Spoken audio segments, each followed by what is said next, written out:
इराणच्या अनेक ऐतिहासिक वारसा स्थळांवरती सुद्धा आणि महत्त्वाच्या इमारतींवरती सुद्धा हल्ले व्हायला सुरुवात झालेली आहे। इराणच्या बऱ्याचशा भागांचं या हल्ल्यामध्ये नुकसान झालेलं आहे, पण जागतिक वारसा स्थळ असलेला एक राजवाडा सुद्धा आता लक्ष्य करण्यात आलेला आहे आणि त्या राजवाड्याचं प्रचंड मोठं नुकसान या हल्ल्यामध्ये झाल्याचं चित्र पाहायला मिळतंय। राष्ट्रपती भवनावर इराणचा हल्ला झालेला आहे, जो इस्रायलने केलेला आहे। सोबतच इराणच्या सुप्रीम नॅशनल काउन्सिल सिक्युरिटी काउन्सिलच्या इमारतीवरती निशाणा साधला गेला। लष्कराचं मुख्यालय सुद्धा उद्ध्वस्त करण्यात आलं। राजधानी तेहरानसह इराणमधल्या अनेक शहरांमध्ये मोठे स्फोट झालेले असून काही भागांमध्ये आगीचे लोळ उठले। बऱ्याच ठिकाणी धुराचे ढग पसरलेले। दरम्यान इराणमधल्या मृतांचा आकडा हा 787 वरती गेल्याची माहिती समोर येते।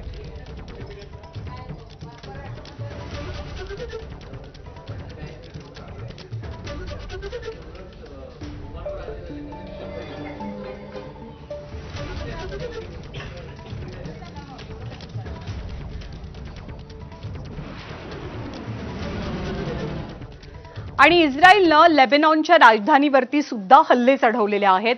लेबनॉनची राजधानी ही स्फोटांच्या आवाजानं अगदी हादरून गेलेली आहे। इस्रायलनं हल्ल्याचं प्रमाण अधिक तीव्र केलेलं आहे, ते वाढवलेलं आहे। युद्धाचा भडका शांत होत नाहीये, दिवसेंदिवस तो वाढतोच आहे। बैरूतमध्ये मोठे स्फोटांचे आवाज ऐकू येत आहेत। इस्रायलने इथे एअर स्ट्राईक केल्याची माहिती आहे। दरम्यान इस्रायली सैन्यानं असंही जाहीर केलंय की त्यांनी लेबनॉनमध्ये पॅलेस्टाईन इस्लामिक जिहाद या संघटनेचा कमांडर आदम अदनान अल ओथमैनला ठार केलंय। अल ओथमैन हा अनेक वर्षांपासून कमांडर पदावरती कार्यरत होता आणि इस्रायल विरोधातल्या हल्ल्यांचं तो नियोजन करायचा असा इस्रायलचा दावा आहे।